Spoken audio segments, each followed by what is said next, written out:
በስመ አብ ወወልድ ወመንፈስ ቅዱስ አሐዱ አምላክ አሜን። የአባቶቻችን አምላክ ቸሩ እግዚአብሔር አምላካችን ቅዱስ ስሙ የተመሰገነ ይሁን። የቅዱስ ዳዊት መዝሙር 119 ቁጥር 1 እስከ መጨረሻው። ስብሐት ለአብ ወወልድ ወመንፈስ ቅዱስ ለዓለሙ ለዓለመ ዓለም። አቤቱ በተጨነቅሁ ጊዜ ወደ አንተ ጮኽሁ ሰማኸኝም። ከአመፀኛ ከንፈር ከሸንጋይም አንደበት አቤቱ ነፍሴን አድናት። ስለ ሽንገላ አንደበት ምንን ይሰጡሃል? ምንስ ይጨምሩልሃል? እንደ በረሃ ቋያ የኃያል ፍላጾች የተሳሉ ናቸው። መኖሪያ የራቀ እኔ ወዮልኝ። በዘላን ድንኳኖች አደርኩ። ሰላምን ከሚጠሉ ጋር ነፍሴ ብዙ ጊዜ ታገሰች። እኔ ሰላማዊ ስሆን በተናገርኋቸው ጊዜ በከንቱ ይጠሉኛል። ስብሐት ለአብ ወወልድ ወመንፈስ ቅዱስ ለዓለሙ ለዓለመ ዓለም። ቸሩ መድኃኔዓለም አምላካችን ቸሪቱም አምላክ ቅዱሳን ሁሉ ስማቸው የተመሰገነ ይሁን። እንግዲህ እንቀጥል ካቋረጥንበት ስፍራ። ዛሬ የታላቁ የደገኛው ሊቅ አባ ጊዮርጊስ ዘጋስጫ ዓመታዊ የጽንሰት በዓላቸው ነው። ሌሎች እጅግ ብዙ በዓላት አሉ። ከኢትዮጵያ ውጭም ካሉ ሀገራት ውስጥ እንግዲህ የምናከብራቸው ብዙ በዓላት አሉን። ግን አባታችን አባ ጊዮርጊስ ዘጋስጫና የእመቤታችን ስደት ላይ እናተኩራለን። እንዲያው የቅዱስ ዳዊት መዝሙር ስለ ትሩፋን በተናገረው አንቀጽ መዝሙር 119 እነዚህ አሁን ያነበብናቸው 7ቱ ቁጥሮች ራሱ ቅዱስ ዳዊት ስለ ራሱ የተናገረበትም አንቀጽ አለው። ስለ ትሩፋንም አለው። ስለ እመቤታችን ስለ ጌታችንም አለው። ለሌሎቻችንም የሚሆን ኃይለ ቃል አለውና እነሱን ኃይለ ቃላት በተለይ ከእመቤታችን ስደት ጋር ተያይዘው ምናልባት ሰቆቃወ ድንግል ስትደግሙ አስተውላችሁት ከሆነ ሰቆቃወ ድንግል ላይ ሰይሌ ማሂደር የዘርህቀ ማደሪያዬ መኖሪያዬ የራቀ እኔ ወዮልኝ የምትለውን ኃይለ ቃል እመቤታችን እንደተናገረችው አድርጎ አባታችን አባ ገብረ ኢየሱስ በሰቆቃወ ድንግል ላይ አካቷት እንመለከታለንና እሷን እንደማንሻ አድርጎ መኖሪያዬ የራቀ እኔ ወዮልኝ ብሎ የተናገራትን አንቀጽ እንደማንሻ እንወስዳለን። እንግዲህ ማንሻው ገና ሲመለከት ሊቁ ድርሰቱን ሲደርስ አባታችን ቅዱስ ያዕቆብን እንዲያዝን ይጠራዋል። ስጥጥ ልብሰከ እስራኤል ወቅንትሰቀ ከመልሃው ኮለ ዮሴፍ አማጣይኮ ጥዩቀ ለወለተከ ትብክያ ምሳሌ ነገር አልጸቀ ወዳዊት በእንተ ድካማ ያስቆቁ ጽፉቀ እንዘይብል ሰይሌ ማሂደር የዘርህቀ ብሎ ነው የሚናገር። እንግዲህ ቅንት ልብሰከ እስራኤል የተባልክ ያዕቆብ ወቅንትሰቀ ማቅ በወገብህ ታጠቅ ከመልሃው ኮለ ዮሴፍ አማጣይኮ ጥዩቀ ዮሴፍን እኩይ አርዌ በልኦ ክፉ አውሬ በላው ብለው በውሸት የጠቦት ደም ልብሱን ቀብተው ለያዕቆብ ሰጡት። ያን ጊዜ ወገቡን ማቅ ታጥቆ አልቅሷልና ልክ እንደዛን ጊዜ ሁሉ ለወለትከ ትብክያ ለልጅ ለወንድ ልጅ ለዮሴፍ እንዳለቀስክለት ለሴት ልጅ ለድንግል ማርያም ታለቅስላት ዘንድ ምሳሌ ነገር አልጸቀ።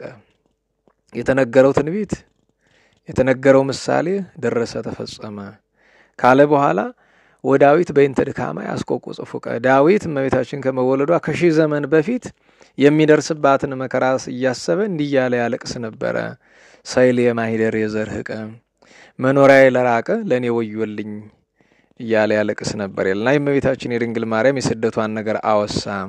ነገር ግን መኖሪያ የራቀ የኔ ወዮልኝ ተብሎ ሲባል ከዳዊት አንጻር መጀመሪያ ከአዳም አንጻር ይተረጉሙታል። መቼስ አንድምታ የሚባል ታውቃላችሁ። አንድምታ ማለት አንዱ ኃይለ ቃል ለብዙ ለምሳሌ ተርታ ሰው ምግብ ያቀርብ ያንን ራሱ ተመግቦት ያልቃል፣ ሌላ ሰው አይመገበውም። መንፈስ ቅዱስ ያደረበት ሰው ቢያቀርበው ግን ይበረክታል። እና አንድምታ ያላቸው ኃይለ ቃላት እንደዚያ ማለት ነው። ጌታ ለምሳሌ 5 እንጀራ ከ2 ዓሣ ጋር ለ5 ገበያ ህዝብ አጠገበ። 5 ገበያ ህዝብ ሲባል በአማካኝ ከ20 ሺህ ያላነሰ ሰው ነው። ብዙ በግምት ነው 5000 የሚባለው። 5050 ሜት ብእሲ የሚለው እነሱ ወንዶቹን ነው፣ ወንዶቹን ብቻ ወይም አባወራዎችን ብቻ ቆጥሯቸው ነው። እና ጌታ አበርክቶ እንዳበላ ሁሉ አንዳንድ የመጻሕፍት ኃይለ ቃላት ይበረክታሉ። ማን ሲይዛቸው? ሊቃውንት። ያልተማረ ሰው የያዛቸው እንደሆነ በጥሬ ዘር አሁን ብዙ ጊዜ የመናፍቃን ትልቁ በሽታ እሱ አይደል? መጽሐፉን ብሎ በጥሬ ዘሩ ለላየት ይሞክራሉ። እኔ ሁል ጊዜ የምለው ነገር አለ። መጽሐፉን ያለ ትርጓሜ እንመልከተው ከተባለ በጣም ችግር ነው። ለምን? በሉቃስ ወንጌል ወዘን በለ ምሳሌ ይተናገሩም ጌታ ያለ ምሳሌ አልተናገራቸውም ተብሏል። ሁለተኛ ነገር ሁል ጊዜ እንደምንለው በማቴዎስ ወንጌል ምዕራፍ 25 ላይ አሜሃ ያቀውሞሙ ለአባግ በየማኑ ለአጣሊ በጸጋሙ ይላል። ያን ጊዜ ይላል በፍርድ ቀን በጎችን በቀኙ ፍየሎችን በግራ ያቆማቸዋል ይላል። በጥሬው እንረዳው ከተባለ ምን ማለት ነው? በፍርድ ቀን በጎቹ በቀኝ ይቆማሉ፣ ፍየሎቹ በግራ። እኛ የት ነው የምንቆም? ማለት ትንቢቱ የተነገረ ለበግና ለፍየል ከሆነ ምሳሌ መሆኑ በዚህ ይታወቃል። እና አንድምታ ማለት የእግዚአብሔርን ቃል ሊቃውንት ሲይዙት ማለት ሊቃውንት ሲይዙት ይበረክታል ትርጉሙ። ለምሳሌ ሰይል የማሂደር የርህቀ ወይም ዘርህቀ ሰይል የማሂደር የርህቀ ካለ ማደሪያ መኖሪያ ያርቆብኛልና ለኔ ወዮልኝ ይላል። ማሂደር የዘርህቀ ካለ ለማደሪያ ለራቀ ለኔ ወዮልኝ ይላል። እቺን ለቅሶ መጀመሪያ ያለቀሳት አዳም ነው። ማደሪያ ገነት ተሰጠችው። መቼም ሰው የያዘውን ካላጣው ያውቀውም። ዛሬም ቢሆን እንደዚያ ነው። ሰው የተሰጠውን ጸጋ ብዙ ጊዜ ኩታራዋ ጋር መንገድ ላይ ሰዎች የያዝነውን ነገር ካልተነጠቅን አናውቀውም። ምድራዊም ይሁን ሰማያዊት፣ በተለይ ሰማያዊ ሀብት ካልተነጠቅን የምድር ንጉስ መሆን የጸጋ አምላክ መሆን ምን እንደሆነ ለአባታችን ለአዳም አልታወቀውም ነበር እስኪያጣው ድረስ። ገነትን ያህል ቦታ እግዚአብሔርን ያክል ጌታ እስከሚያጣ ድረስ። አንዳንዴ ከወጡ በኋላ አበው የሚሉት ነገር አለ። ከወጡ በኋላ መመለሻ መንገዱ ጭንቅ ነው። ከወደቁ በኋላ መነሻ ጎዳናው ጭንቅ ነው። ያችን ርስት ካጣ በኋላ ማደሪያ ገነት ለራቀችብኝ ለኔ ወዮልኝ ያለ ያለቅስ ነበር። ለምን? ወደ ገነት ተመልሶ መግባት እንደማይችል ሲታወቀው ሲያለቅስ ጌታ ምን ብሎታል? ከ5 ቀን ተኩል በኋላ መልሳለሁ ብሎታል። ግን ሰይል የማሂደር የዘርህቀ ወደ ገነት የሚመለስበት ጊዜ 5500 ዘመን። አሁን እኛ የታመመ ሰው ከ6 ወር በኋላ ትድናለህ ይባል እብድ ነው የሚሆን። 5500 ቢባል ምን ሊል ነው? አሁን ደዌና ሲኦል አይነጻጸሩ። በዓለም ያለ ህመምተኛ በሙሉ የሚሰቃየው ስቃይ በሲኦል የደቂቃ ህመም አትሆንም። እና ለአዳም ቀጽለው ይናገራል። ሁለተኛስ ለራሱ ለቅዱስ ዳዊት ሰው ነውና እሱም ስተት አግኝቶት ነበር። የሰው ሚስት ነክቶ በዚያ ምክንያት ልጁ አሳደደው። ልጁ ሲያሳደው አንድ ቦታ ላይ ሲደርስ በጣም ከማዘኑ የተነሳ ጫማውን አወለቀ። በእግሬ አልራመድም ከዚህ በኋላ ብሎ በባዶ እግሩ ማለት በጫማ አልራመድም በባዶ እግሩ ፊቱን ተሸፍኖ እንባውን እያፈሰሰ መሬቱን በሙሉ እያራሰው እየተንጠፈጠፈ ወደ ተራራ ወጣ። ይህንን ሲመለከቱ በዙሪያ የነበሩት የሰራዊት አለቃ ወንዱ ሴት ሁሉም እያለቀሱ አብሮት ወጡ ወደ ተራራውና ወደ ዙፋኑ። ቅዱስ ዳዊት ዙፋኑ ይራቀ 2 ጊዜ ነው። መጀመሪያ ተቀብቶ እንደተሾመ ሳሙኤል የቀባ በ12 ዓመቱ ነው። የነገሰ በ30 ዓመቱ ነው። 18 ዓመት ተሰዷል።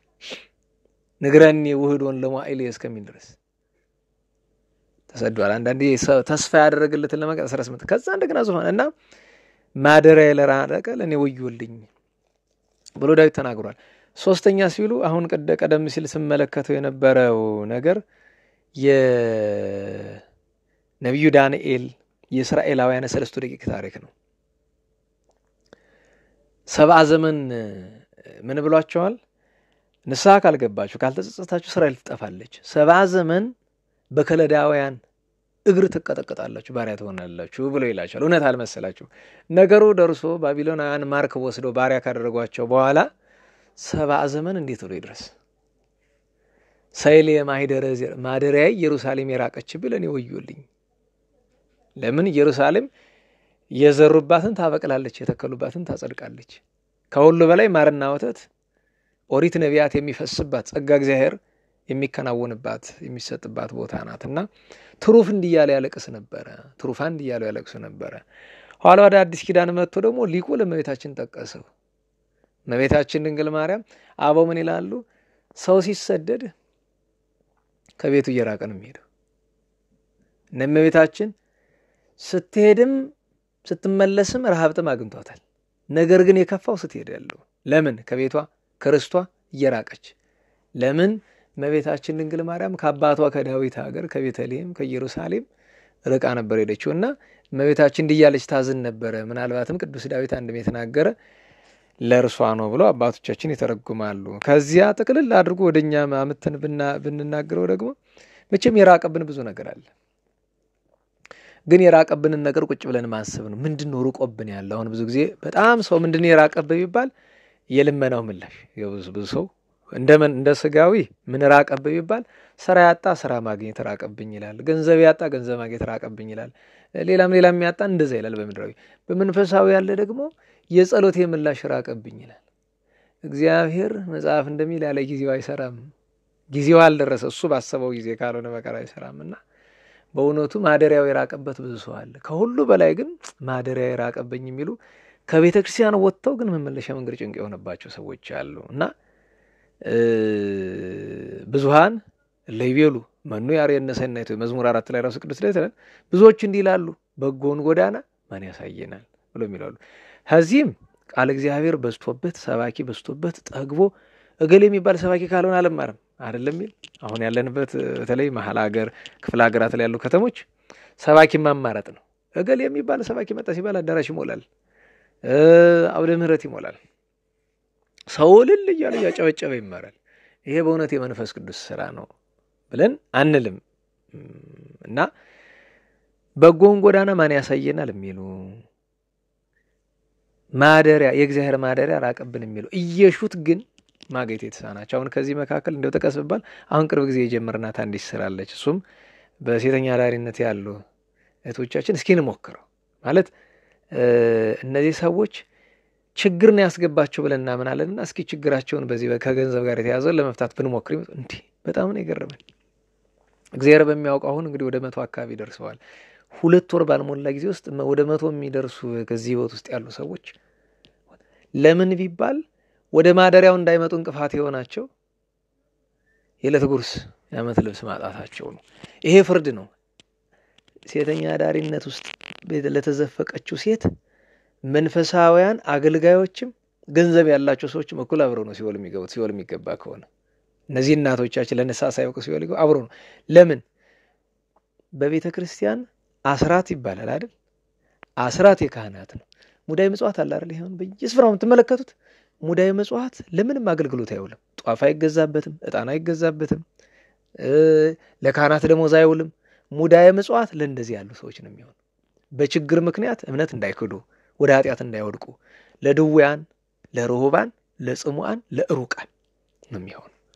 እና አንድ አገልጋይ የቤተክርስቲያን አገልጋዮች ምዕመኑን አስተምሮ እንዲህ ያለ ስራ መስራት ይችላል። በጣም ቀላል። አዲስ አበባ ውስጥ ያሉ በዚህ ህይወት ውስጥ ያሉ ሰዎችን ከዚህ ህይወት ለማውጣት አንድ ባለጠጋ በቂ ነው። ይሄን ሁሉ ስናደርግ እርግጠኛ ነኝ ያወጣነው ወጪ 1 ሚሊዮን የሚደርስ አይመስለኝም። እስካሁን ድረስ አይሞላም 1 ሚሊዮን። እንግዲህ የ100 ሰው ህይወት 1 ሚሊዮን ባልሞላ ገንዘብ መቀየር የሚቻል ከሆነ 1 ሚሊዮን ቃቃ መጫወቻ የሆነችለት ሰው ሞልቷል አይደል? እዚህ መኪና ሲገዛ 8 ሚሊዮን ከሚገዛ ባለ 7 ሚሊዮኑን ቢገዛ ማድረግ ይችላል። እንዲያውም በቀደም እንግዲህ ከዚያ ከጥያራው ማረፊያ ስንመጣ ከቆመን ከጎን አንድ መኪና አየን። በጣም እንደው ምናምን የት የሚባለው ያው ከፊቱ ቪ ያለው ማለት ነው። ለስንት ነው ይሄ አልኩት። ደረጃቸው ለካ ይለያል። ይሄ ባለ 8 ሚሊዮን ነው አለኝ። ጥቅሙ ምንድነው አለኝ አልኩት። በጣም ነዳጅ ይበላል። እኛ በ1 ሊትር 16 ኪሎ ሜትር እንነዳለን፣ እነሱ 4 ኪሎ ሜትር ነው የሚነዱ አለኝ። አይማ ጉዳት ነው እንጂ ስለው በጣም ነው የሚያስደስታቸው። ወጪው በጣም ነው የሚያስደስታቸዋል። እና አንዱን አንተ ይሄ እኮ ነዳጅ ይበላባል ለምን ገዛው ሲለው እንኳን ነዳጅ ሞክት ቢበላ ምን አገባ ብሎ መለሰለት። እና በዚህ ነው ነዳጅ ሲበላ ደስ ይላቸዋል ብዬ አልኩኝ አለኝ። እና በእውነት ጌታችን መድኃኒታችን ኢየሱስ ክርስቶስ በማርቆስ ወንጌል ምዕራፍ 10 ቁጥር 17 ጀምሮ ስታነቡት ይቀልል ህልፈተ ገመልን ተስቁረተ መርፍ። ግመል በመርፌ ቀዳዳ በጣም ስለለምበር ነው ቀላል አነጋገር ይመስለናል ብዙ ጊዜ። ገንዘብ ያለው ሰው ከሚጸድቅ ወይም ሀብታም ሰው ከሚጸድቅ ግመል በመርፌ ቀዳዳ ቢያልፍ ይቀላል። ለዛ ነው ጌታ ይተክሉ ተቀኒው ለከለ ያጋይስት ለሁለት ጌታ መገዛት። ስለዚህ አንድ ሰው አስራትና ምጽዋት ካላወጣ ገሃነመ እሳት ለመግባት የፈረመ ነው። አንዳንድ ጊዜ ሰው ምን ያስባል? ቤተክርስቲያን መጥቶ በተለይ መሀል ሀገር ለዚህ አዲስ አበባ ገንዘብ የሚሰጡ ሰዎች አሉ። እገሌ 1 ሚሊዮን ሰጠ ምናምን። እንደዚህ ጽድቅ የለም። እንደዚህ አይደለም ጽድቅ። አስራት ነው ማውጣት ያለበት። ይሄን ያልሰጥቷል ተብሎም አይነገርለትም። አንድ ሰው የወር ገቢው 10 ሚሊዮን ከሆነ 1 ሚሊዮን ብር ለቤተክርስቲያን መስጠት ግዴታው ነው። መድረክ ላይ ሰጠ ምናምን ተብሎ ኳኳቴ የለም፣ አያስፈልግም፣ ነውር ነው። እሱ ብቻ አይደለም፣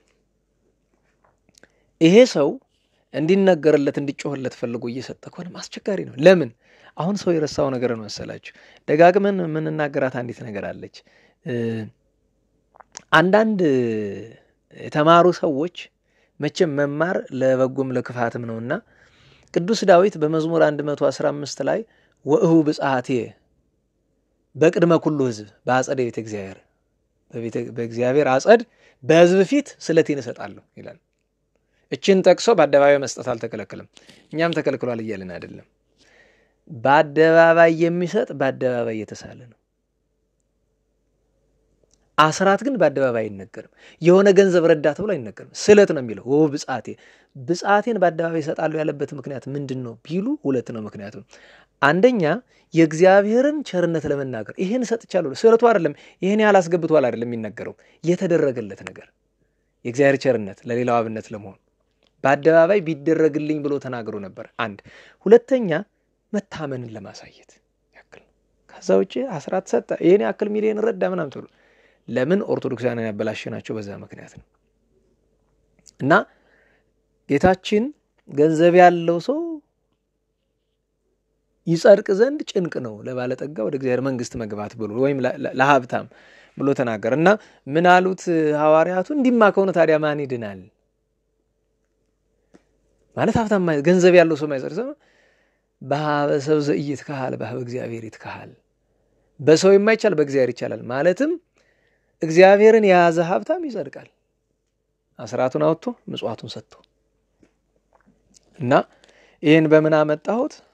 ሰይሌ ማህደር የዘርህቀ ማደሪያዬ ቤተክርስቲያን የራቀችብኝ ወዮ የሚሉ ድህነት በኃጢአት እንዲታሰሩ በማይፈልጉት ህይወት ውስጥ እኔ እውነት ለመናገር ላንዲቱ 5000 ነው ያዘጋጀንላት። ላንዲቱ መጀመሪያ ላይ ኋላ ነው እየጨመረን ሄደን እንጂ ላንዲቱ 5 አሁን በ5000 ምን ስራ ይገኛል? በዛ ግን ሰርታ ተለውጣበት አሁን ኑሯን እየኖረች ነው ያለችው። አንዳንዶቹ መልክ ያላቸው ናቸው። በመልካቸው ምክንያት የሚያታሏቸው እንደ ቅድስት አትናስያን አታሉ አስገብተው ነው ሐሳቡ ሲነሳላቸው እንግዲህ እነዛን ያክል ቁጥር ያለ እስካሁን ድረስ ከዚህ ህይወት ውጡ ተብለው እምቢ ያሉ አልገጠሙንም። ምን ያህል ህይወቱ እንደሚቀፋቸው ቋንቋ አይገልጠውም። እኛ በርቀት ከሚቀፈን በላይ እነሱ ይቀፋቸዋል። የሰው መጫወቻ የወንድ መጫወቻ መሆን ማን ይፈልጋል? ማን ይወዳል? ያውም የማንም ሰካራም። አዝናለሁ ለቃሉ። እና ሰይሌ ማህደር የዘርህቀ ማደሪያ ለራቀ ለኔ ወዮልኝ፣ መኖሪያ ለራቀው ነው ወዮልኝ ያለው እንዲህ ባለ አንቀጽ ይተረጎማል። ለሁሉም መድኃኒታችን መድኃኔዓለም ቸሩ ከመቤታችን ከጻማ ንግደቷ ዛሬ በዓታ ናትና ከወራዊ በዓሏ ከመታሰቢያው በረከታውን ያሳድርብን። ከዚሁ ጋር እንግዲህ ማንሻ ካነሳን ወደ አባታችን አባ ጊዮርጊስ ባጭር እንምጣ። አባ ጊዮርጊስ ዘጋስጫ ነገር መቼስ ከረጅም ባጭር ከሙሉ በክፍል ልንተርከው ካልሆነ በቀር እንዲያው በዝርዝር ለመናገር ሰዓት ይገታናል። ኋላም ሌሎች ቅዱሳንንም ጊዜ ካገኘን ለመተረክም ማለት ነው። አባታችን አባ ጊዮርጊስ ዘጋስጫ በዚህ ችለት በ1357 ዓመተ ምህረት አንዳንዶቹ 58 ያደርጉታል ዓመተ ምህረት ነው የተጸነሰም የተወለደም በአንድ ዓመት ነው። ብዙ ጊዜ የቅዱሳን ጽንሰታቸው ከታሳስ በላይ ከሆነ ልደታቸው የሚቀጥለው ዓመት ነው የሚሆነው። ምክንያቱም 9 ወር ሲጨምሩበት ጽንሰታቸው መስከረም፣ ጥቅምት እና ህዳር ከሆነ እስከ ነሐሴ የሚሆን አባታችን አባ ጊዮርጊስ የተጸነሰ ጥቅምት 3 ቀን ነው ጽንሰቱ። በዓለ ጽንሰቱ ልደቱ ሐምሌ 7 ነው። ሐምሌ 7 እንግዲህ ልደቱም ነው ረፍቱን በተወለደበት ቀን ነው አባታችን አባ ጊዮርጊስ ያረፈውና ስለ አባ ጊዮርጊስ እንግዲህ ካንገት ይሁን ካንጀት አሁን ከሆነ ብዙ ሰው ብዙ እያለ ነው። ካንገት ይሁን ካንጀት ለምን አልክ ቢሉ ካንጀት የሆነ ስራ ዘላቂ ነው። ካንገት የሆነ ስራ የዕለት ነው። አባቶቻችን ምን ይላሉ? እግዚአብሔር ዋጋ እንዲሰጥ ከፈለክ የጀመርካትን መልካም ነገር መቼም አትተዋት። ምንም ይሁን ስግደት ነው አትተዋት። አመመኝ ብለህ አትተዋት። ደከመኝ ብለህ አትተዋት። ስራ አለኝ ብለህ አትተዋት። ስገዳት። ጸሎት ነው ጸልይ ዘወትር። ምጽዋት ነው ምጽው ዘወትር። ምንም እንኳን የዘወትር ሰዓታችሁን አንዳንድ ሰው ይሄ ሙያዬ ነው ብሎ የሚይዘዋል። ለምሳሌ እኔ ቅዱሳንን አገለግላለሁ መልእክተ ቅዱሳን ይባላል። ለቅዱሳን መላክ ቅዱሳንን አገለግላለሁ ብሎ ካለ ያ ሰው እስከ መጨረሻው አባ ሕርያቆስ እንደሚል እስከ ዳሪ እስትንፋስ እስከ መጨረሻው ህቅታ ትባል ሰው ሲሞት መጨረሻ ላይ ምራቁን እንደ ምራቅ ነገር ማዋጥ አቅቶት ጉሮሮ ድምጽ ያሰማ ያለ ነፍሱ ሲወጣ ያቺ ድምጽ ስትሰማ ዳሪ እስትንፋስ ትባል። የመጨረሻው እስትንፋስ እሷ ናት። እስከዚያች ድረስ ነው መታመን። በቃ ይቻላል። አበው ምን ይላሉ? ሰው ቢያረጅ እንኳን ከትከሻው ጎንበስ እያለ አሁን እኔ አለው እዚያው አንዳንዶቹ ወድቆ መሬት መነሳት ማይሆንላቸው ሽማግሌዎች ያያቸዋሉ። እንደዚህ ዘንበል እንበል ይላል። እኩል ወድቆ ከሚሰግደው ዋጋ አላቸው። ለምን? እነሱ የሚችሉት ያንን ነው። ባለጠጋ 100,000 ሊሰጥ ይችላል። 1 ብር ያለው 1 ብር ይሰጣል። ጌታም ለዚያ ነው ጻሪቀ መበለት ያችን 2 ድቃቂ ሳንቲም ያስገባችሁን ያደነቀ ከጉድለቷ ነው ጥሪቷን በሙሉ ነው ያስገባቸው። ስለዚህ አንድ ሽማግሌ ከወገቡ ጎንበስ ማለት ከሆነ አቅሙ ለዚያ ነው። ወጣቱም ሆኖ ድው ይሆናል። ጨርሶ የማይችል ከሆነ አንድ አቅሙ ጎንበስ ቀና ይበል እና ሰው እኛ ጋር ምንድነው ስራ ሲያዝ አገልግሎት ዋጋ እንዳያስገኝ የሚያደርገው ትልቁ ችግር ምንድነው ከተባለ ወይም አጠቃላይ እንደ ክርስትናችን ሁለት ነገር ነው። አንደኛ በእግዚአብሔር ስም ራሳችን የምናስደስትበት መንገዱ ነው። አሁን ዛሬ አገልግሎት ሲባል መዝሙር ይሄን መዝሙር ሳዳምጦ ደስ ይለኛል ብሎ የሚል ሰው ያሳዝነኛል። ምን ማለት ነው ሳዳምጦ ደስ ይለኛል? እኔ ከሁሉ በላይ የሚያስገርመኝ መዝሙር ማዳመጥ የክርስቲያን ስራ አይደለም። ክርስቲያን ስራው መዝሙር መዘመር ነው። ዘመር አመሰግን አይደል? አንዳንዴ የመዝሙር አገልግሎት ከተበላሸባቸው መንገዶች መካከል ጥቂቶችን ዘማሪ ብለን መድረክ አወጣናቸው። አብዛኛውን አድማጭ አደረግን። ማድመጥ ነውር ነው አላልኩም። ማድመጥ መልካም ከመንፈስ ቅዱስ ያደረበት መዝሙር ከሆነ ጆሮን ይቀድሳል። ነገር ግን የተፈጠርነው መዝሙር ለማዳመጥ አይደለም። በሰማይ ከመላእክት መዝሙር የሚያዳምጥ አለ? ሁሉም ያዳምጣሉ። ማንንም የሚያዳምጡ ራሳቸው። ለምን? ሁሉም ይዘምራሉ። የማይዘምር የለም። ስለዚህ የመዝሙር አገልግሎት ጥንቱኑ ምንድነው? ምዕመናኑን አስጠንቶ እነሱ እንዲዘምሩት ማድረግ ነው እንጂ አንድ ሰው ከመድረክ ላይ ቆሞ በመናምንቴ መሳሪያ ታጅቦ ዘላለም ዓለሙን እሱ መነገጃ እንዲያደርገው አይደለም፣ መከበሪያ እንዲያደርገው አይደለም።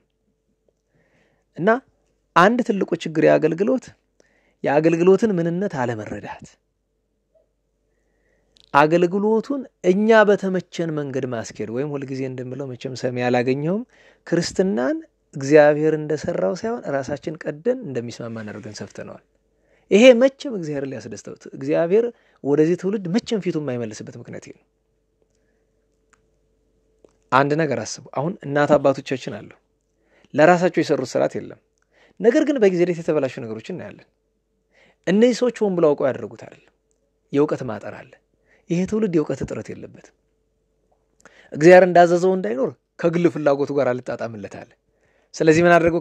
ክርስትና ለራሱ ፍላጎት እንደሚጣጣም ሁሉንም ብታዩት ከላይ ካለው ጀምሮ ትልቁ ባለስልጣን መንፈሳዊ ባለስልጣን ጀምሮ በየደረጃው እስከ ተራው ምእመን እስከ ነቢጤው ድረስ ሁሉም ለራሱ መንገድ ነው የተስማማው። ተስማምተን የእግዚአብሔርን ስርዓት አባቶቻችን እንዲህ ብለዋል። ተስማምተን ሆም ብለን የእግዚአብሔርን ስርዓት እንደለወጥን እንዳቃለልን እንደጣስን እግዚአብሔር ደግሞ ሆም ብሎ ረድኤቱን አርቆብናል። ሆም ብሎ ይሄ ነው እንግዲህ ፍትህ ነው። እና አንድ ችግሩ እሱ ነው። በእግዚአብሔር አገልግሎት ስም ራስን ማዝናኛ ጊዜ ማሳለፊያ የሆነ ነገር አንድ ትልቁ ችግር። ሁለተኛ ቅድም እንዳልኩት ያችን አጥብቆ ይዞ መገኘት ታምኖ መታመን ይባላል። እግዚአብሔርም ይታመንለት ይወዳል። አባቶቻችን ቅዱሳን ምሳሌ የምናደርጋቸውና አባ ጊዮርጊስ ነው። አሁን አባ ጊዮርጊስ ዘጋስጫ ተወለደ እዚያው ሰግላ የምትባል አካባቢ። ከልጅነቱ ጀምሮ በብጻት በቅዱስ ኡራኤል ብስራት ነው የተወለደው። ኡራኤል ከጥንት ጀምሮ ኋላም ምስጢር ሲገለጥለትም ነበረ። ረዳቱ ነው ከልጅነቱ ጀምሮና ልጅ አጥተው ሲጸልዩ ወላጆቹ ቅዱስ ዑራኤል መጥቶ አበሰረ። በዚህች ዕለት ተጸነሰ። ሐምሌ 7 ቀን ተወለደ። ከዚያ ብጽዓት ነበርና ጥቂት ከፍ ሲል ለእረኝነት ደረጃ ሲደርስ እረኛ አላደረገውም ብሎ አባቱ አገረ ገዥ ነው ወስዶ ሐይቅ እስጢፋኖስ አባ ሰረቀ ብርሃን የሚባሉ የወቅቱ አቃቤ ሰዓት የነበሩበት ስፍራ አስገቡት።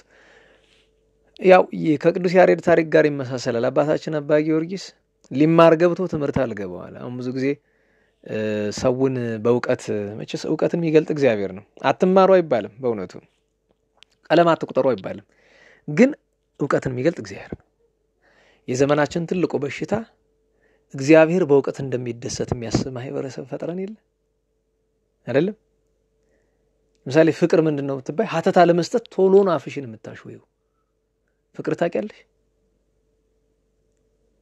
ፍቅር ምንድነው? እስኪ ፍቅር የሚያቅሰው አምጡልን። ፍቅር ምንድነው?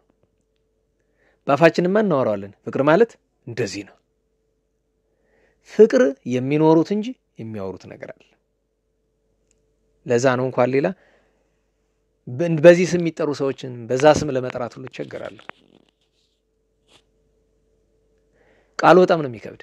ከአክብሮት የተነሳ ነው። ለምሳሌ ሰው ለእግዚአብሔር ስም አክብሮት ስለሌለን እግዚአብሔርን ወጥቶ ስብሐት እንደዚህ ምናምን ስንላል በእግዚአብሔር እየተባልን ኧረ ምን ችግር አለው? አንድ ሰው ቁንጥጫ ሲያርፍበት አካሉ ላይ በእግዚአብሔር ላይ አትቆንጥጠኝ ላይ አስቡት። የእግዚአብሔርን ስም ማክበር አባታችን አቡነ አብየ እግዚእ ጻድቁ አብየ እግዚእ ስለ እግዚአብሔር ብለህ እስኪ እዛ ማዶ ሄደህ እንጨት ሰብስበህ አምጣል። ምናልባትም አሁን ካለንበት ስፍራ እንጨት የሚለቀምበት ሰላሌ አካባቢ ሊሆን ይችላል። ደሞ መራቁ ብቻ አይደለም፣ ሲታለፍ እሾህ አለው ሚግጥ ተጋግጠው ነው የሚያመጡ። ስልክ ሲጨር አንደኛው 7 ጓደኞች ነው የነበሯቸው አብሯቸው የሚማሩ አቡነ አብየ እግዚእ። ሁለተኛው እስቲ ለኔ ማምጣልኝ ስለ እግዚአብሔር ላይ ይላቸው ይሄዳሉ። 7 ጊዜ ደም በደም ነው ይመጣሉ። በሷ ያበቃ። ይሄን ሲጨርሱ ጦር ይተክሉና አብየ እግዚእ እስቲ ስለ እግዚአብሔር ብለ በሆደ ወደቅበት ይላቸው። ሄደው ሊወድቁበት ሲሉ ጦሩን እነዚያ ክፋተኞቹ በእግራቸው መጥተው መሬት ላይ አብየ እግዚእ ይወድቃሉ። ኋላ ጀርባው የተላጠቻ አህያ መጥተው እስቲ ስለ እግዚአብሔር ለላሰው ብሏቸው እንዲህ እያሉ ሲፈትኗቸው ነው። የእግዚአብሔርን ስም ማክበር ስም እግዚአብሔር ከተጠራ ተጠራ ነው በቃ። መጀመሪያውኑ እኛ መጠንቀቅ ያለብን ለክብሩ በሚመጥን መንገድ እንጂ በመሐላ ነግል ፍላጎቶችን መፈጸሚያ። ለምሳሌ የእግዚአብሔርን ስም አንጠራ አይደለም እኔ የእግዚአብሔርን ስም እየጠራው አይደል? ክብሩን ለመግለጥ ስሙን ለመግለጥ ይነሳል። ለምሳሌ አበው ድንጋጤ ሲመጣባቸው አምላከ ቅዱሳን ቸሩ መድኃኔ ዓለም ወላዲተ አምላክ ለከ ስብሐት ይላሉ። አንዳንዴ አበስኩ ገበርኩ ይላሉ አይደል? ይሄናም ዛሬ ቴሌቪዥን ማስታወቂያ አድርገውታል አንዳንዶች መቀለጃ መጫወቻ። አበስኩ ገበርኩ ማለት በደልኩ ኃጢአት ሰራሁ ማለት ነው። ሰውየው ግን እንጃ ምን መስሎት እንደሆነ የቴሌቪዥን ማስታወቂያ ያደርገው ለምን እንደሆነ አላውቅም። አባቶቻችን ሲደነግጡ የሆነ ነገር ሲፈጠር አበስኩ ገበርኩ ይላሉ። በደልኩ ታላቅ ኃጢአትም ሰራሁ ለማለት ነው እኮ። ሰውየው ግን እንዴ ብትጠይቁልኝ እናንተ አካባቢ ሰው ነው በዚህ እንጂ ሲያልፍ ሲያገድም አገኛችሁት እንደው ነገሩት። በቤተክርስቲያን ማሊያ ነው የሚጫወተው ደግሞ ሰውየውና ምን ለማለት ነው? ስመ እግዚአብሔርን ማክበርን ይመስልና አባቶቻችን ትልቁ ዋጋቸው ነውና እግዚአብሔርን በእውቀት አይደለም ማገልገል የሚቻለው። እውቀት ለአገልግሎት ሊረዳ ይችላል። እግዚአብሔር የሚገለገለው በእውቀት አይደለም በእምነት ነው። ነገር ግን እውቀት አያስፈልግም አይደለም እንለው። ከእምነት አንፃር ግን ዋጋው ዝቅ ያለ ነው። ይሄን ማወቅ አለብን። በእውቀት የሚያገለግለው ሰው ከገሃነመ እሳት አይድንም። እሱን ማወቅ ይገባል። ይሄን ስለብሶ ላይ ጣፍጠው ይችላል። የምናገረው ሰው እንዲጣፍጠው አይደለም፣ ከተረዳው እውነቱ እንዲረዳ እና አባታችን አባ ጊዮርጊስ እውቀት አልተገለጠላቸውም። ልክ እንደኛ ዘመን አመለካከት በዛ ዘመንም ለካ ችግር ነበርና ጓደኞቻቸው ይንቋቸዋል፣ በጣም ያቃሏቸዋል። ይሄ ትምህርት የማይገባው ይያሉ መገፋት ጥሩ ነው። ጥራው አባ ሰረቀ ብርሃን እንዳልተረዳው ነገሩ ሲመለከቱ አባትየውን ጠሩና እንካ ልጅህን ውሰድልኝ። ለምን አላቸው? አይ ትምህርት የሚገባ አይደለም፣ ሳየው ስጦታው አይደለም ትምህርት። ስለዚህ የቤተ መንግስት ነገር አስተምረውና በዛው ባንተ ይታካ ብሎ አይ ስለት ነው፣ ብትፈልጉ እረኛ አድርጉት፣ ብትፈልጉ በተግባር የታስፈጩት ውሰዱት፣ ወደኔ አይመጣም ብሎ ሰጣቸው። አባ ጊዮርጊስ በሁለት ተከፉ። ትምህርት ቤቱም ተገፋቸው፣ ቤተሰብም ገፋቸው። ከዚያ ጊዜ በኋላ ነው ጭንቅ ወደ ሆነው ገድል የገቡሳቸው። ከሁሉ አባ ጊዮርጊስ ሊቅ ያደረጋቸው ትምህርት አይደለም። አባ ጊዮርጊስ ሊቅ ያደረጋቸው ፍቅር ነው፣ እምነት ነው፣ ምግባር ነው። እሱን ነው ሰው የማይረዳው። ቅዱስ ያሬድ ሊቅ ያደረገ የትምህርት ብዛት አይደለም። የትምህርት ብዛት ሰውን አድኖት አያውቅም። እያስተዋላችሁ ነው? ትምህርት አያስፈልግም እያልኩ አይደለም፣ እውቀት አያስፈልግም እያልኩ አይደለም። ብቻውን ግን መቆም ይችላል። በሃይማኖት እውቀት ብቻውን መቆም አይችልም። እሱንም ይበልጠዋል። እውቀት ሌላውን ነገር እንዲረዳ የተቀመጠ ወይም ደግሞ ምን እንበለው እንጀራ መራት ስንበላ እቃው አለ ማስቀመጫው፣ እንደ እቃው አድርገን እንውሰደው። ዋናው ነገር ምኑ ነው? ምግቡ ነው። አንዳንዴ እቃ ቢጠፋ በእጅ ተይዞም ይበላል አይደለም? እውቀት ቢጠፋ እናቶቻችን አባቶቻችን እውቀቱ አላቸው የላቸውም? ግን ተማርኩ ከሚለው እጥፍ በእግዚአብሔር ያምናሉ። እሱን ማወቅ ይገባልና አባታችን ይህንን አይቶ የእመቤታችን ስላድኗለች ተግባር ቤት እዛ ተግባር የታስገቡት ፍጭ ብሎ እዚያ እየፈጨ ያለቅሳል። አበው ምን ይላሉ? ሲጸልይ እየጾመ በ2 ቀን በ3 ቀን በ5 ቀን በ7 ቀን የሚበላበት ጊዜ አለ። እንዲህ እያደረገ እንግዲህ አስቡት፣ ባልበላ አካል ባቄላ፣ አተር፣ ሽምብራ መከካት፣ የሚፈጨውን መፍጨት ታውቁታላችሁ። መጅ ዛሬ መቼም ወፍጮ ቤት አለ። ማንም ሰው መጅ እና ወፍጮ እንጃን ከተሞች ላይ እንግዲህ አይቻል አቅም ቀድሞ ልጅ እያለን ግን እናቶቻችን ሲያሳድጉን ሁሉ ነገር በወፍጮ ነው። እቤት ባለው ወፍጮ ባህር ላይ ነው የሚመጣ፣ ሐይቅ ላይ ነው የሚወጣ፣ እዚያ ነው። ያንን መጅ ወደዚህ አድርጎ 3-4 ጊዜ መሳብ እንኳ አካል ያዝላል። ከድካሙ የተነሳ ያን ሲሰራ ቆይቶ ደግሞ ይሰግዳል። ስዕሏ ፊት ሄዶ ደግሞ ያለቅሳል። እንባው ወዙ ላበቱ ማለት ነው ይንጠፈጠፋል። አንዳንድ ጊዜ መስመር ሰርቶ ስዕሏ እግር ይደርሳል። እንዲህ ያደረገ ኖረ። ኋላም እመቤታችን ልመናው የሚሰማበት ጊዜ ደረሰ። አንድ ጊዜ የፍልሰቷን ጾም እህል ሳይቀምስ ከእህል ከውሃ ተከልክሎ ከነሐሴ 1 ጀምሮ እስከ ነሐሴ 14 ድረስ እንዲህ አድርጎ ገላገላት። ነሐሴ 14 ቀን እመቤታችን ተገለጠችለት።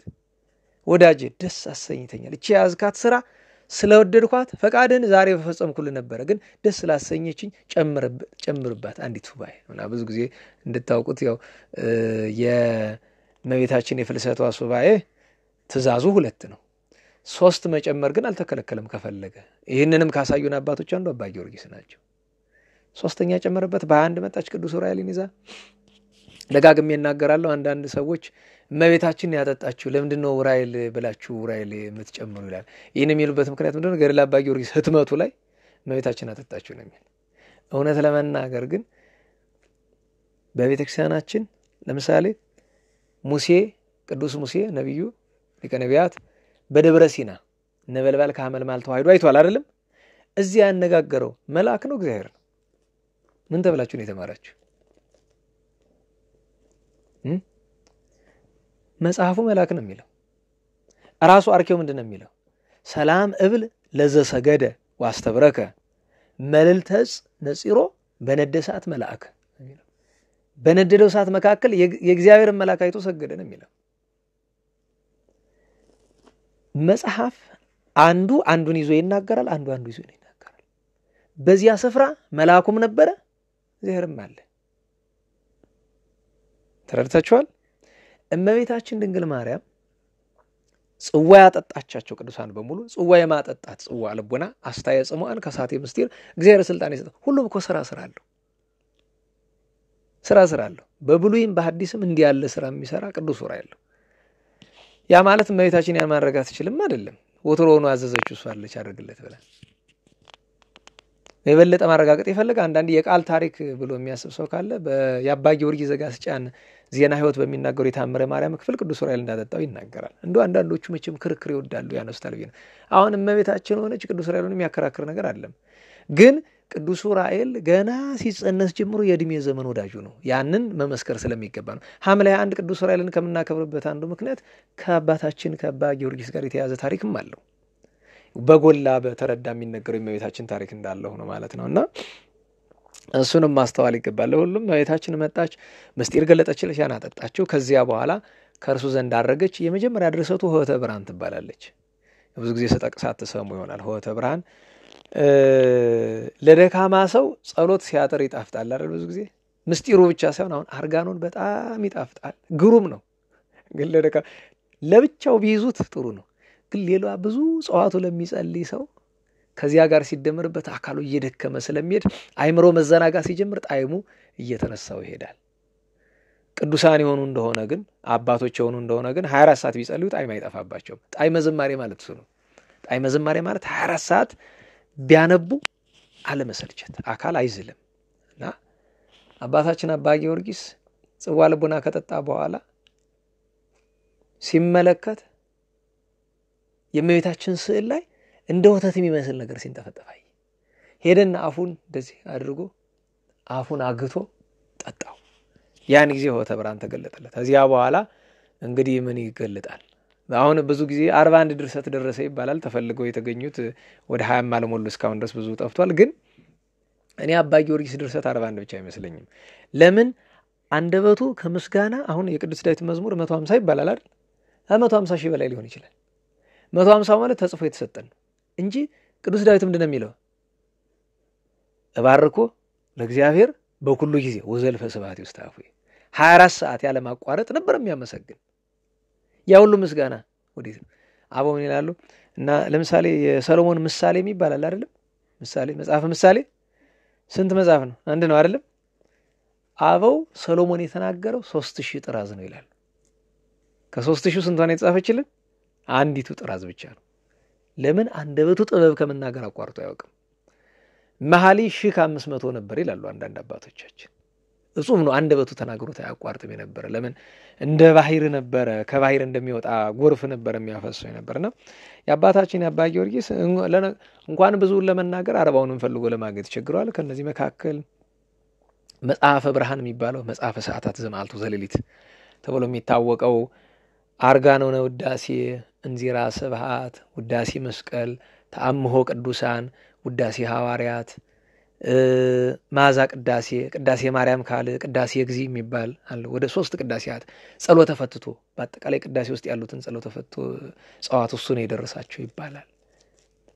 ሌሎቹም እንደዚሁ የአባታችን የአባ ጊዮርጊስን ድርሰት አንዱን ማየት በራሱ አባ ጊዮርጊስ ማን እንደሆነ ለማየት በጣም ይበቃል። እንግዲህ ቅድም ተናግረናል። አባ ጊዮርጊስ ይሄንን ሁሉ ያደረገ በእውቀት አይደለም፣ በእምነት በቅድስና በምግባር ነው። እውቀቱን የሰጠው ያ ነው። ዓለም በጥረት የተገኘ ነገር ይመሰገናል፣ አይነቀፍም። ግን ከእግዚአብሔር ሲሆን ነው ለእግዚአብሔር የሚሆን። ድጋሚ እላለሁ፣ ከእግዚአብሔር ያልተገኘ ለእግዚአብሔር አይሆንም። ሰው በትምህርት ብቻ አገኘት ባለው ነገር መጠቀም አይችልም። የተማረውን ነገር በጾም በጸሎት ግን ከቀደሰው እግዚአብሔር ይቀድስለታል። ጥሩ ነው። አባታችን አባ ጊዮርጊስ እንደ ነቢያት ትንቢት ተናግሯል። ይሄው በምን ታውቋል ቢሉ የአባታችን መጽሐፈ ምስጢርን ስንመለከት ነገር ሃይማኖቶች አይደለም ያለው፣ ትንቢቶችም አሉት። ለሚያስተውለው ሰው ከአባ ጊዮርጊስ ዘጋስጫ ድርሰቶች ውስጥ ትንቢቶች አሉ። እንደ ነቢያት ወደፊት የሚደረጉትን ትንቢት ተናግሯል። እንደ ሐዋርያት ስብከተ ወንጌልን እስከ ኤርትራ ጫፍ ድረስ ሄዶ ስብከት አስተምሯል። ያላመኑትን አሳምኗል፣ ያመኑትን አጽንቷል፣ የጸኑትን ለክብር ለጸጋ በቅቷል። እንደ ደናግል ድንግልናውን ጠብቋል። ንጉሠ ነገሥቱ አጼ ዳዊት በጣም ስለወደዱት ከቤተ መንግስት እንዳይርቅባቸው መንኖ እንዳይጠፋ ልጄን አግባ አሉት። አሁን አስቡት፣ አንድ የአብነት መምህር ንጉሱ ልጄን አግባ ሊለው አይችልም። በጣም ይከብዳል ከፍቅራቸው የተነሳ። እንዲህ ሲሉት ወዲያውን ሄዶ መንኩሶ ቅስና ይዞ መጣ። ወዲያው ለምን ቢባል ከዚያ ድንግልናን ለመጠበቅ፣ እንደ ደናግል ድንግልናውን የጠበቀ ነው። እንደ ሊቃውንት ደራሲ ነው። መድረስ ብቻ አይደለም። አባቶቻችን ምን ይላሉ? በዚያ ዘመን የነበሩት መጀመሪያ አጼ ዳዊት፣ ኋላ እና አጼ ይስሐቅ እና አጼ ቴዎድሮስ፣ በሀገራችን ዮሐንስ አፈወርቅ ተነሳልን፣ በአማን አፈወርቅ፣ አፈ በረከት፣ አፈ ሶከር፣ አፈ አፈው፣ ሐዲስ ቄርሎስ፣ ዳግማዊ ቄርሎስ እስከ ማለት ደርሰዋል። አንደበቱ መቼም እንዲያውም ምን ይላሉ? አርጋኖን ወዳሴን የእመቤታችን መጽሐፍ አርጋኖንን ደርሶ ለአጼ ዳዊት ሰጣቸው። ከጣይሞ የተነሳ ይሄማ መጻፍ ያለበት በወርቅ ቀለም ነው ብለው በወርቅ ቀለም ያጽፍ፣ ወርቅ ቀለም ያለበት ቦታ ጠፋ። እመቤታችን በራእይ ተገልጣ ወርቅ ቀለም የሚገኝ እዚህ ቦታ ነው ብላ ነገረቻቸው። በወርቅ ቀለም አጽፈውታል።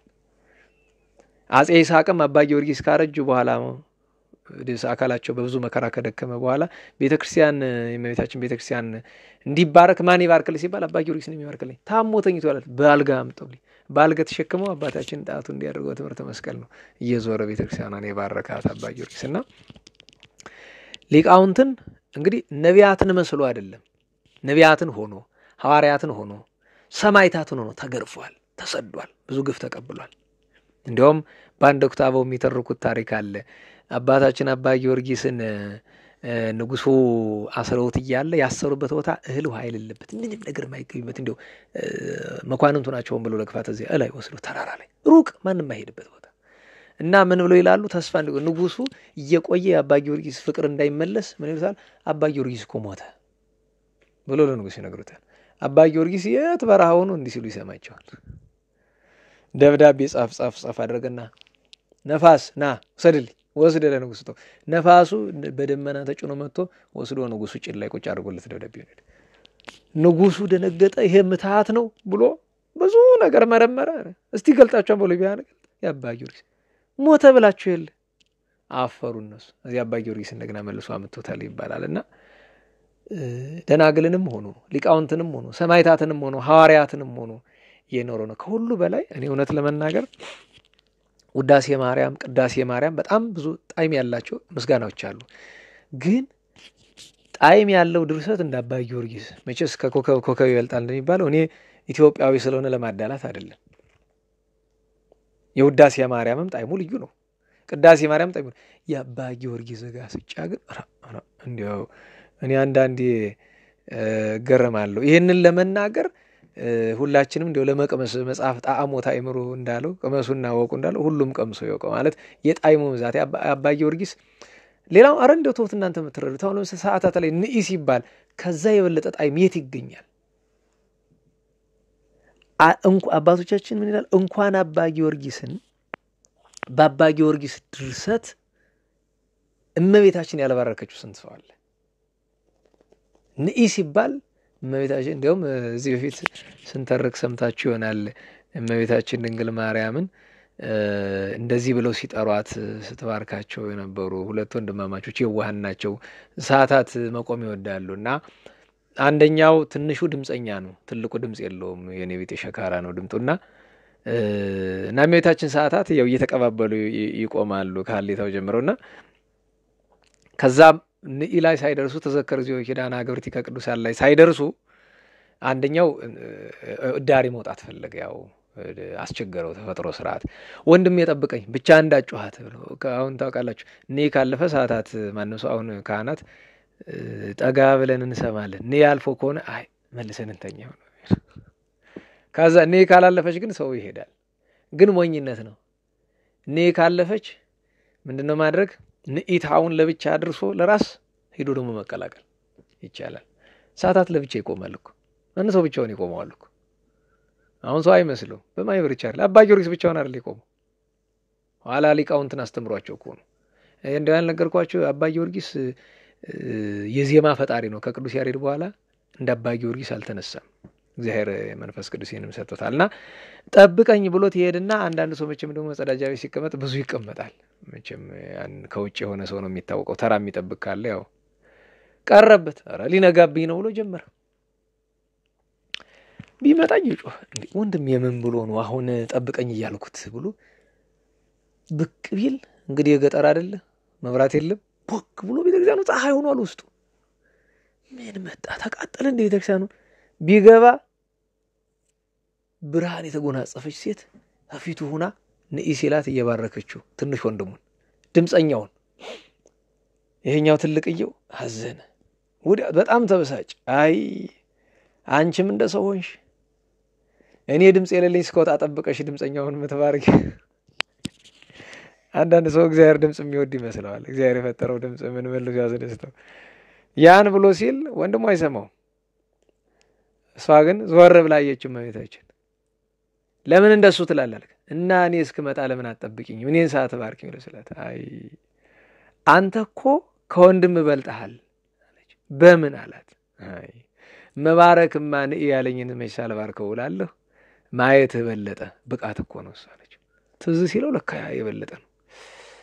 ከዛ ገብቶ በለው መጮህ በደስታ በቃ አንተ ምን ሲጨርሱ ምን ነው እንዲህ የሚያደርጋሉ አየኋት እኮ ወይኔ እና እኔ ድምጽ ስላለኝ በድምጽ ተቀይማ ነው ሳልተ አላይ ተቀር ደግሞ መቀየም ደግሞ እዚህኛው ደግሞ ሁሉም የዋት ነው መጨረሻ ላይ ሁሉም አይተዋታልና እነሱ በመቤት አባ ጊዮርጊስ ድርሰት ይሄን ያህል እነሱ ዋጋ አግኝተው ከሆነ አባ ጊዮርጊስማ እንዴት እንደውም አበው ይላሉ የእመቤታችን ምስጋና 24 ሰዓት አያቋርጥም። በተለይ ጸሎተ እግዝእትነ ማርያም በጣም የወድስዋና ጸሎተ እግዝእትነ ማርያም በነገራችሁ ላይ የወድስዋ የምንለው ዛሬ ያለው እሱን ያዘጋጀው እንዲያደርጉ አባ ጊዮርጊስ ነው።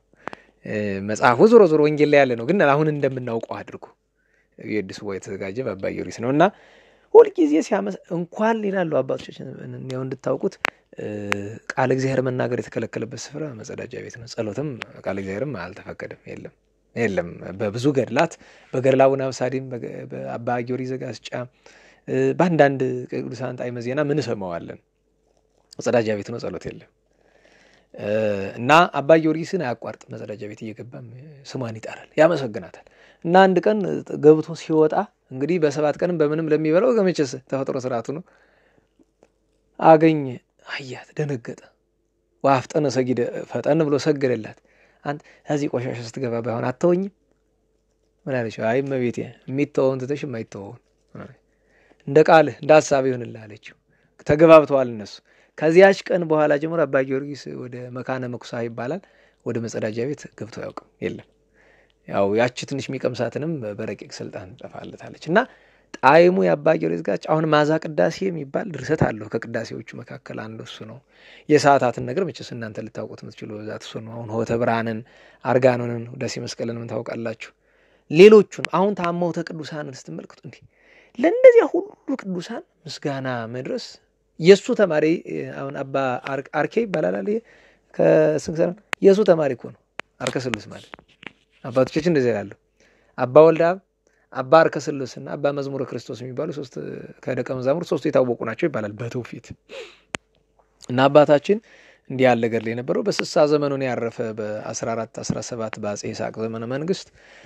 በእውነቱ ቅዱስ ኤፍሬም፣ ቅዱስ ዮሐንስ አፈወርቅና አባታችን ቅዱስ አባ ጊዮርጊስ ዘጋስጫ መቼም ለቤተክርስቲያን ከዚያ በላይ በጣም ብዙ ሊሰሩላት እየቻሉ ነው። እንግዲህ እድሜያቸው ቶሎ ለምን ከገድል ከመከራ ብዛት የተነሳ ነው ሶስቱም እድሜያቸው ያጠሩ። በተለይ ዮሐንስ አፈወርቅና የአባታችን የአባ ጊዮርጊስ ግን እነሱ በስሳ የሰሩትን እኛ 1060 ዘመን ብንኖር አይደለም ልንሰራው ምን ጀምረውም ነገር አይደለምና አባታችን አባ ጊዮርጊስ ዘጋስጫ እንግዲህ ዛሬ ዓመታዊ ጽንሰት በዓሉ ነው። የአባታችን የአባ ጊዮርጊስን ጣዕም ለመረዳት እንግዲህ ቀስ ቀስ እያሉ የድርሰቶቻቸውን ምስጢር መመልከት ነው። እግዚአብሔር በረከታቸውን ያሳድርብን ከቸርነቱ መጠን ሁላችንም ይማረን። እንግዲህ ሌሎች በዓላቱን በስም ብቻ ጠቅሻቸው አልፋለሁ።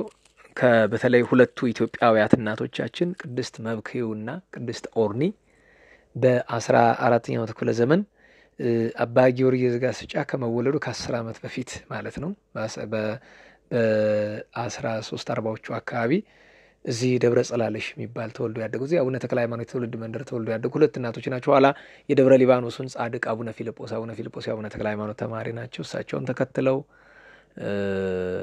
ብዙ ገድል ያደረጉ መጨረሻም በአፄ ሰይፋረድ ዘመን በጣም ከብዙ ሺህ ኦርቶዶክሳውያን ጋር ሰማዕትነት የተቀበሉበት ቀን ነው። ሁለቱ እናቶቻችን አንገታቸው ተቆርጦ ቅድስት መብክዩና ቅድስት ኦርኒ ዛሬ ዓመታዊ የሰማዕትነት በዓላቸው ነው። ሌላ የአባታችን የቅዱስ ጎርጎርዮስ ዘአርማኔ የቅድስት አርሴማ አሳዳጊ መምህር የሚባል በትውፊትም እንደ ትልቅ ወንድሟ ተደርጎ የተማር ነው። ቅዱስ አባታችን አባ ጎርጎርዮስ ዘአርማንያም ሐዲስ ጊዮርጊስ የሚባል ማለት ታሪኩ ሰፊ ነው። እናወሳውም ዛሬ አባ ስምዖን ሊቀ ጳጳሳትም ዓመታዊ በዓሉ ነው። እንግዲህ እነዚህ ሁሉ ዛሬ ዓመታዊ በዓሎች ናቸው። ነገ ጻድቃን ነገስታት አብርሃ ወአጽብሃ ዓመታዊ በዓላቸው ነው።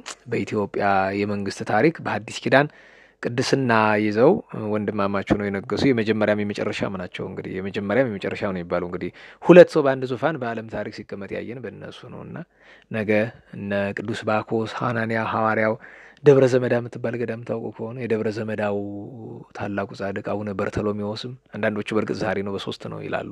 እኛ በትውፊት 4ን ይዘን እናከብራለን። አቡነ ገብረ ክርስቶስ ወልደ ንጉስም ነገ ዓመታዊ በዓላቸው ይከበርላቸዋል። እንግዲህ ቸሩ መድኃኔዓለም የነገ ሰው ይበለን። ከመቤታችን ጣዕመ ፍቅሯን ጸጋዋን በረከቷን ያሳድርብን። ስብሐት ለእግዚአብሔር ልዑል ወለወላዲቱ ድንግል ወለመስቀሉ ክቡር ጾሳይል አሜን አሜን አሜን። ይማረን።